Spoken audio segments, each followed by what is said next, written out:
नमस्कार, मैं मुकेश स्वामी और आप देख रहे हैं खबर हलचल। आपको बता दें कि आज भूतपूर्व सैनिक एक दिन की भूख हड़ताल पर जगाधरी की अनाज मंडी गेट पर बैठे हुए हैं, जिसकी आप तस्वीरें देख रहे हैं। तो मैं आपको बता दूं कि भूतपूर्व सैनिक हो, चाहे पूर्व शहीद सैनिकों की विधवाओं की बात हो, जो शहीद सैनिक हैं उनके परिवार की बात हो, ऐसी वीर नारियों की बात हो जिनके साथ बहुत ही विसंगतियां भारत सरकार और मोदी सरकार के द्वारा की जा रही है, तो उसी को लेकर विरोध प्रदर्शन एक दिन की भूख हड़ताल पर यहाँ यमुनानगर जिले में पूर्व सैनिक संघ है जो वो बैठा हुआ है, जिसकी आप तस्वीरें देख रहे हैं। और मोदी सरकार के खिलाफ जिस तरह से नारेबाजी और रोष प्रकट करते हुए आपको तस्वीरों में दिखाई दे रहे हैं। तो मैं आज आपको बता दूं कि भूतपूर्व सैनिक संघ जिला यमुनानगर आज सुबह 10 बजे जगाधरी अनाज मंडी गेट पर एकत्रित हुए और वहां पर बैठकर सरकार के खिलाफ नारेबाजी की। उनका कहना है कि फरवरी 2023 से दिल्ली के जंतर मंतर पर चल रहे अनिश्चितकालीन धरना प्रदर्शन को देश के अलग अलग जिलों में एक दिन की भूख हड़ताल के माध्यम से जंतर मंतर पर चल रहे सैनिकों के प्रदर्शन को समर्थन देने एवं सरकार को संदेश देने के लिए, ताकि विसंगतियों को वर्तमान भाजपा सरकार द्वारा OROP 2 में जो की गई है उन्हें ठीक किया जाए। सेना में अधिकारियों और ब्यूरोक्रेट ने सरकार के नेताओं के साथ मिलकर यह सब विसंगतियां जवानों के खिलाफ उत्पन्न की हैं और सेना के जवानों का शोषण किया जा रहा था। तो सेना के जवानों को जो आरोपी का लाभ ठीक से नहीं मिलना चाहिए था वह नहीं मिल पा रहा है, क्योंकि सेना अधिकारियों ने सरकार के साथ मिलकर बहुत बड़ा भेदभाव सेना के जवानों के साथ किया है, जिससे भारतीय सेना के पूर्व सैनिक और उनके साथ पेंशन के नाम पर जो धोखा किया जा रहा है। पेंशन में सेना के जवान और सेना के अधिकारी में 2 फैक्टर लागू किए हैं जो कि गलत है। जवानों के लिए 2.57 एवं सेना अधिकारी के लिए 2.81 के हिसाब से पेंशन दी जा रही है, जिसमें एक बहुत ही बड़ा फैसला पेंशन में बड़ा है जवान और अधिकारी के दरमियान में। वहीं उन्होंने सेना अधिकारियों पर आरोप लगाते हुए यह भी कहा कि डिसेबिलिटी सेना के अधिकारी सेना में नौकरी करते समय डिसेबिलिटी के नाम पर भी एक मुश्त भी ज्यादा पैसा मिलता है और उन्हें पेंशन में डिसेबिलिटी का लाभ ज्यादा लेते हैं। वहीं उन्होंने बताया कि सेना में जो सैनिक अपनी शहादत देते हैं, जो देश की रक्षा के लिए जिन्होंने अपना सर्वोच्च बलिदान दिया है, सेना के जवानों को उनकी विधवाओं के साथ भी जो बहुत बड़ा भेदभाव सेना अधिकारियों ने सरकार के साथ मिलकर किया है, ऐसी ही बहुत सारी विसंगतियां OROP में की गई हैं। उनकी मांग है कि सरकार उनकी मांगों पर ध्यान दे और इन विसंगतियों को दूर किया जाए। सेना के अधिकारी सभी नियमों का अनुचित लाभ इस तरह उठा रहे हैं, इस तरह उन नियमों का अनुचित फायदा ले रहे हैं। सेना अधिकारी सेना में नौकरी करते हुए प्रमोशन लेने के लिए डिसेबिलिटी होने पर और कैटेगरी अप करा लेते हैं और पेंशन जाने के समय सरकार की सुविधाओं का लाभ लेने के लिए सेना के डॉक्टरों के साथ मिलकर डिसेबिलिटी और कैटेगरी ले लेते हैं। उन्होंने सरकार की नीतियों का विरोध करते हुए कहा कि अगर उनकी बात नहीं सुनती है तो यह विरोध प्रदर्शन अनिश्चितकालीन समय तक ऐसे ही चलता रहेगा जब तक सरकार उनकी बात नहीं सुनती है। 2 दिन पहले यमुनानगर की एक रैली को संबोधित करते हुए रक्षा मंत्री राजनाथ सिंह जगाधरी अनाज मंडी में पहुंचे थे और सरकार की नीतियों का गुणगान करते हुए कहा कि भाजपा की मोदी सरकार देश के सैनिकों की बात हो चाहे देश के नागरिकों की बात हो, वह उनकी सुविधाओं के लिए कार्य कर रही है, देश की सुरक्षा के लिए कार्य कर रही है। लेकिन जिस तरह के आरोप जगाधरी अनाज मंडी पर बैठे पूर्व सैनिकों ने लगाए हैं वह कहीं ना कहीं भाजपा सरकार की कथनी और करनी में अंतर को बताती है। जी क्या मामला है जी, आज किस चीज को लेकर बैठे हुए आप लोग आज यहाँ? 20 हमारा जो मोदी जी ने प्रधानमंत्री, हमारे जो आदरणीय प्रधानमंत्री ने जो OROP दिया था हमें 2014 के बाद इलेक्शन वादा करके, उसकी जो दूसरी OROP 2 आया है उसमें हमारी उस ORP को लेके बहुत सारी विसंगतियां हैं।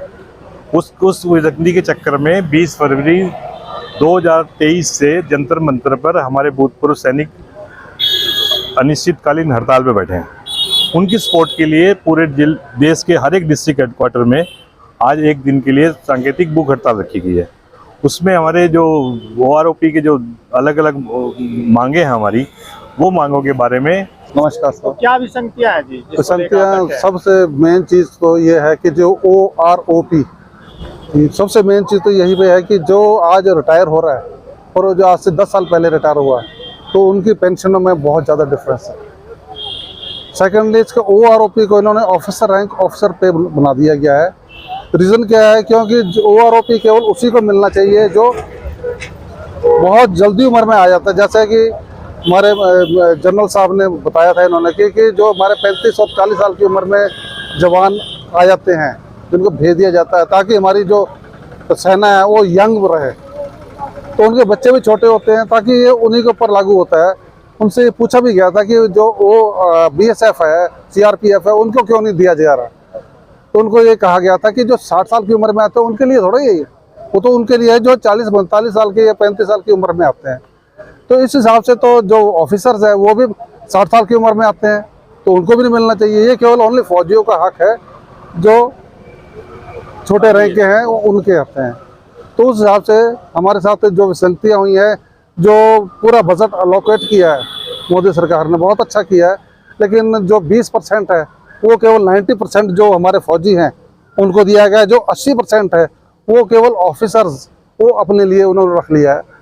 तो मेन चीज़ है कि ये जो सेना में अगर सेना की संख्या की बात करें तो ऑफिसर की संख्या कितनी है? 3% है, ओनली 3% है, और वो ले गए 80% बजट, वो ले गए 80% 80%, 3% लोग 3% है वो, उनको 80% है। जो हमारे 97% लोग हैं उनको मात्र 20%। ये कमी अफसरों की मानते हैं या सरकार की मानते हैं? ये हम मानते हैं कि दोनों है। रीज़न क्या है? क्योंकि जो बजट बनाया गया है ये ब्यूरोक्रेट्स एंड ऑफिसर ने मिलकर बनाया है, और सेकेंडली जब इसको टेबल बनाए गए हैं, रक्षा मंत्री के पास गए हैं, क्या उन्होंने देखा नहीं है कि इतनी विसंगतियाँ हो रही हैं? जो पहला है उनको रेफरेंस दिया जाता है कि ये देखो कि ये टेबल पहले था और आज ये है, क्या उन्होंने देखा नहीं है? यहाँ तक कि सूबेदार एंड ऑनरी रैंक से जो है उनको तो इसमें टोटली ख़त्म कर दिया गया है।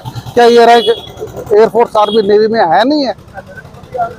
रैंक तो है ना, क्यों उनको बाहर निकाल दिया गया? उनको ये बोल रहे हैं कि उनको बहुत ज़्यादा पैसा हम पहले दे रहे हैं, हम उनको माइनस करेंगे, और जो ऑफिसर्स हैं उनको बहुत मल्टीप्लाई कर दिया गया है।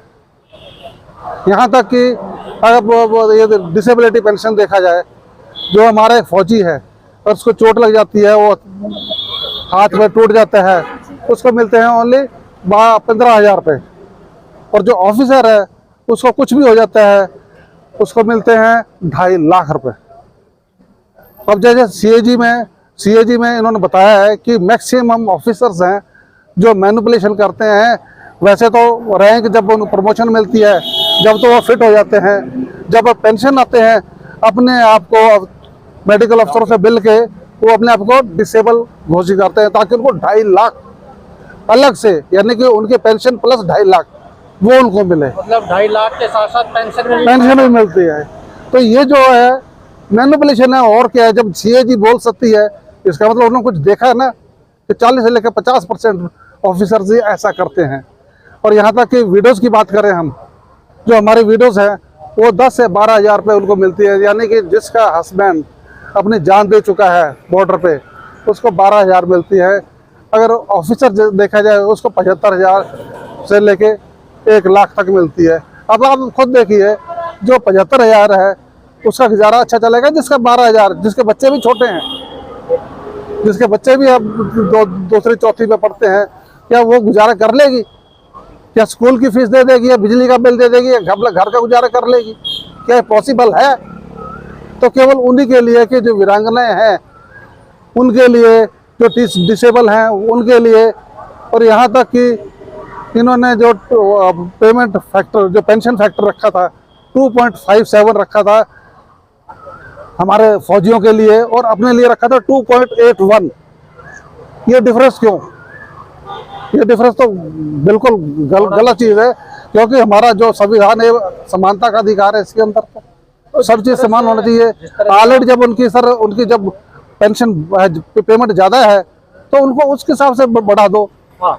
तो हमारे कम है तो हमारा भी सेम बढ़ा दो, हमारी कम बढ़ेगी उनकी ज़्यादा बढ़ेगी, कोई दिक्कत नहीं हमें उनसे। पे स्केल ज्यादा है तो उनको उनके हिसाब से, जैसे DA है, मान लीजिए एक 50,000 वाले का DA है उसका 50,000 का मतलब 4% बढ़ता तो उसका कहाँ जाता है। और हमारा अगर बढ़ता है 10,000 वाले का, वो कहाँ जाएगा। उस हिसाब से कुछ भी नहीं है उसके हिसाब से। तो ये जो विसंगतियाँ हैं, इसके लिए जो जंतर मंतर पे जो हो रहा है, हम उनके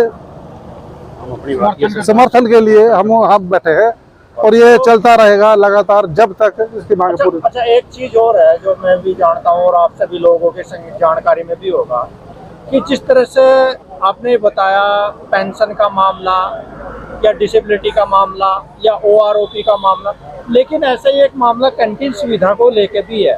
हाँ तो जी। कैंटीन में जिस तरह से एक अफसर के लिए, एक जवान के लिए हाँ जी, हाँ जी, हाँ जी। जो लिक्वर है, क्या दारू पीने की क्षमता भी अफसर की ज्यादा है या बराबर होती है? उनका कोटा बराबर है या अलग अलग है? उनका अलग है, उनका कोटा अलग है, अलग है, रैंक वाइज। मतलब ये क्या कारण है? दारू पीने की क्षमता ज्यादा होती है? रैंक वाइज क्यों बढ़ाया है इसको? खाने पीने की क्षमता, क्योंकि सर जो भी पॉलिसी बनती है वो ब्यूरोक्रेट्स या वो ऑफिसर खुद बनाते हैं। आप इसको सही मानते हैं या गलत मानते हैं? सर हम क्या तो गलत सही होना मानते चाहिए? हैं। यहाँ